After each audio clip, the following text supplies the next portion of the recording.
Thank you very much. It's the Oxford Martin School, which is a group of about 350 people working on the biggest challenges of the future. And what I'd like to share with you is some of the thinking coming out of that and why it matters for the management of the planet.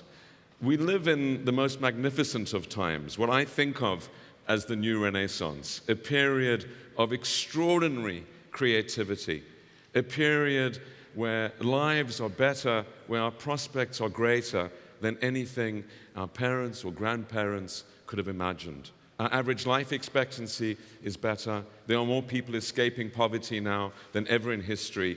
And all the prospects are really wonderful. And yet, there's this real danger that this precious moment in history is not going to be part of a trend, but rather the end. The end of this creativity, this end of this extraordinary burst of progress, which is much greater than ever in history. And that's what happened in the Renaissance. And that's why I think of this period as the new Renaissance. The Renaissance, of course, we still worship the iconic artists. We benefit from the wisdom of the Galileos and others that revolutionized thinking. But it doesn't show up in economic history at all as a time of progress. Indeed, it was a time that set us back immeasurably. We still feel the damage of the religious wars that began then. We still feel the damage inflicted by slavery and the industrialization of human subjugation that was created out of those technologies. And so the Gutenberg press, which was a revolutionary technology which allowed ideas to travel from just few people passing ideas around by word of mouth to enabling millions of people in the first years of the press to share ideas, leading to these leapfrogs in creativity that we saw in the Renaissance. That became the symbol of oppression. It became the symbol of conflict in the bonfire of the vanities, the burning of books, the destruction of the presses. And we have in our time the internet. We have connectivity at a level that could not have been imagined there, and we couldn't have even imagined 30 years ago. The walls have literally come down. The Berlin Wall fell about 24 years ago, and with that, ripples around the world, 84 countries becoming democratic, and changes that I saw in my country, South Africa, which I ascribed to the struggles of the South African people, and was certainly that. But that wouldn't have happened unless the wall came down in Berlin. The systemic change that led to our blinds being lifted. And of course, we see that continuing in the Arab Spring. We see it in China. We see it around the world today. And in the tensions that remain, not least in the setbacks in places like Egypt. So we know this is a struggle. We know that it's not a one-way street. But we think it's broadly irreversible. And yet we see in the politics of today this rejection. UKIP getting 24% of the UK vote in the most recent election. People turning their back on migration. Protectionism and nationalism rising, not only in the UK, but in many, many societies. And the tension between growing integration, our hyperconnectivity, which is the source of our progress, it's the reason for our leapfrogging, and the rejection of it, I believe, is a very great one. I believe it's the most critical tension of our time. And it's far from resolved that we are going to remain a hyper-connected, integrated global society. The fabric that binds us is under stress. And the tension is rising not because we don't want it to continue, we do. We love integration, we benefit from it, but because the institutional system which is managing it is unfit for 21st century purpose. The institutions we have are the legacy of the Second World War. They're over 60 years out of date. The United Nations system, the Bretton Woods system, and other parts of it which arose in the Cold War. And so the new challenges are not being met by an institutional response. At the national level, the response is to use our old sovereign state to try and manage an economy, a society, technologies which are global. And at the global level, we try and use these unwieldy fossilized institutions to try and manage global affairs. With old civil servants created with job descriptions for different periods of time. And the irony is that our successes, not only in the economic terrain, but in the political terrain, are making this much more difficult. It's because we are climbing this economic curve so rapidly. It's because 5 billion people around the world are escaping poverty and climbing the energy ladder incredibly rapidly, the food ladder, the land and water ladder so rapidly, that we have this very rapidly rising perfect storm. And we saw this reinforced in the IPCC materials coming out yesterday. It's because of our success in interconnectivity, our success in growth, our collective genius being unlocked to create development, that we have this rising tension. But it's also because of our political success, because we have won our freedoms, because we have more individual right. We have the ability to choose in ways that were unimaginable for most of the world only 30 years ago. There's only really one society now, North Korea, which is disconnected, where people are not part of this global community, compared to well over 80% of the world's population only 30 years ago. But because we have more choice, we also make more crazy decisions. Decisions which are rational for us as individuals, but not rational for the collective, not rational for the planet or for the future of the world. And this tension between individual rationality and collective rationality, I believe, is absolutely at the center. Now, this is not a new idea either. The idea of global commons and global commons management and the tension around it is an old one. Economists have written about the tragedy of the commons. When villagers had a few goats and cattle and put them on the common fields, that was fine, the fields sustained them. But as they got wealthier and got more and more goats or cattle, the pastures collapsed. And so it was when a small number of people fished in the rivers or lakes, and then the lakes and rivers became depleted. And so rules were put in place. Elders were created that managed these common resources. There were regulations. There were times. There were numbers of cattle you could put on. Now, we've seen in many signals, like in the ocean fisheries, the collapse of these global commons, but they're becoming increasingly stark. A tuna was sold for $1.8 million in Tokyo in January this year, and there's a great YouTube video of this auction. That's about $10,000 for a plate of sushi. And we see similarly absurd prices for rhinoceros horn and for many, many other scarce natural resources. Of course, the tuna or rhinoceros don't know how much they're worth. They don't mate more when they become million-dollar creatures. Their supply is determined by their old habits. And so we see extinction looming in these areas because people are exercising their rational choices. But when you sum this up in other areas, it becomes even more dramatic. It's not just the tuna or the rhinos that are going, it's our atmosphere. It's of course rational for everyone to progress from not having energy up the energy ladder, to get air conditioning, heating, cooking, computing, TVs, transport, and all of that. I'm amazed by the number of attendees that have come here from Sydney, or speakers. That's rational. We all want to hear them. They want to come. That's our individual choice. We all do it all the time. I travel more than the average. And yet we know that when these rational individual actions sum up, we will get disastrous global consequences. So what is to be done?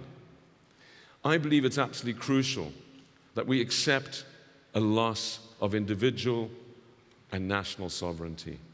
Whatever can be decided at lower level as possible by individuals, by communities, by countries, should be.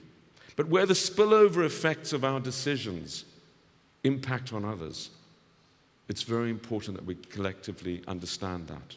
And that, of course, not only requires an understanding, but an action around it. This is different to choices around something like religion. If you're religious, you believe that non-believers might go to hell That's fine, but actually, it's only you in the end that is living through the consequences of your beliefs. The choices we exercise around us in our consumption of goods and services, in our lifestyles, impact everywhere.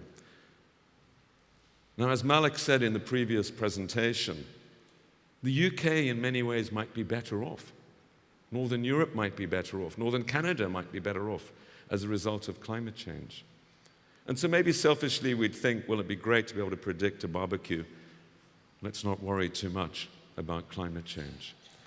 But of course, as a global community, we know that billions of people will be made much worse off as a result. And we know that the planet will become less sustainable. And it's not just climate change. We need to think about this writ large. Antibiotic resistance is another very good example of the tension between individual and collective rationality. It's rational for all of us to take antibiotics, to give them to our loved ones. We'd be silly not to in many ways. And yet we know that in all of us doing that, they're becoming less and less effective. And this is compounded by the problem that actually most antibiotics are no longer given to humans, they're given to animals, to increase the profitability of food processing. They're even painted on ships' hulls to speed up the movement of ships so that the barnacles don't grow on them, so our goods and services have fractions of logistics costs shaved off them, and the companies can do even better. This is insane, because we also know that one of the consequences of being joined up and being more people, and there are 2 billion more people in the world since 1990, since these walls have come down, an extraordinary success story because they're escaping poverty, and that's never happened before with more people and far fewer poor people. But we also know that as we're more densely packed in urban areas and more connected, that pandemics will be a much greater threat to humanity. Our Future of Emerging Infections group in the Oxford Martin School has demonstrated how pandemics will exactly mirror airline traffic and how places like Heathrow, JFK, and others will be the super spreaders of new pandemics. We know this. This is not complicated. But our actions are making it much more difficult for us to resist. In the financial crisis, we saw the first of the 21st century systemic crises. A cascading failure that came out of a complete conceptual failure of economists to understand what they were doing. The prizing of individual rationality, the putting it in such a place that it was regarded as the logical expression of a collective rationality. If people pumped it up, it must be happening because it's logically so, what economists call rational expectations theory. And what we saw was as this market pumped up, the politics behind it drove it even further. No one wanted to prick the balloon. Taking away the punch bowl while the party's going is not a nice thing for a politician to do. And so what we saw was this facade of wealth creation being sustained in a totally unsustainable base. And of course, when it came to an end, it did not only impact on those that were immediately affected, the homeowners who had their homes repossessed, but shocked around the world. So all of us and our friends and our labor markets are much worse off, and up to 100 million people have been laid off around the world as a result of this misguided belief in individual rationality in economic markets. But it wasn't only an intellectual failure around the markets, it was a technological blind spot. Hank Paulson, who was the Treasury Secretary of the US at the time, had been the chief executive of Goldman Sachs. And in his testimony to the Congress, in explaining why they let Lehman Brothers go, and Lehman became the center of the spider web of financial transactions that led to this cascading failure, he and others say, we simply did not know what was happening. Now, cynics may say he was bluffing. Of course, he knew. I actually believe that he and the whole supervision system, which is the most sophisticated global system in the world with the best data, the best people, and the most joined up, actually didn't know what was going on. They were blind. They were blind to the structural changes, to the technological changes, with how these derivatives were evolving, and to the complexity of the system and its super spreading around the world. They did not understand complexity, they did not understand hyperconnectivity, and they did not understand technological change. They were misguided in believing it was rational. They were misguided in believing that it would look after itself. And of course, in the UK, our leadership similarly brought down regulation when they should have been lifting it, became less connected when they should have been becoming more connected. But under it was a deep intellectual failure and a deep failure to understand the way the world is evolving. And so I see in the financial crisis, the first of the systemic crises, but certainly not the last. And I think many others in cyberspace, in pandemics, in climate, will follow these similar patterns, with this complete failure to recognize the spillover or unintended consequences of what might seem politically expedient national decisions. Political expedient decisions for individuals. After all, because we're more democratic, we vote for the people that make these decisions. We put in place this governance system, which is leading to an unbundling of governance. And so this paradox, we live in a world where hyperconnectivity and integration defines our time. In many aspects of our lives, we feel it all the time, not least in walking around Shoreditch and feeling the vibrancy of this multicultural environment, in our technologies that we use, in everything we think about. And this is leading to a release of genius, individual genius, because there's just so much more creativity. There's so many more educated people out there, so much more talent being connected, and collective genius. Because not only about the individuals at the top end of the spectrum, it's about our ability to come together, and through our coming together, to have ideas we could never have had on our own. And we know this from all the psychological management and other work that's done on creativity. We know that when we come together, we can do things we can't do on our own. And yet the perverse outcome of this is that we're coming together to create bigger and bigger problems for ourselves.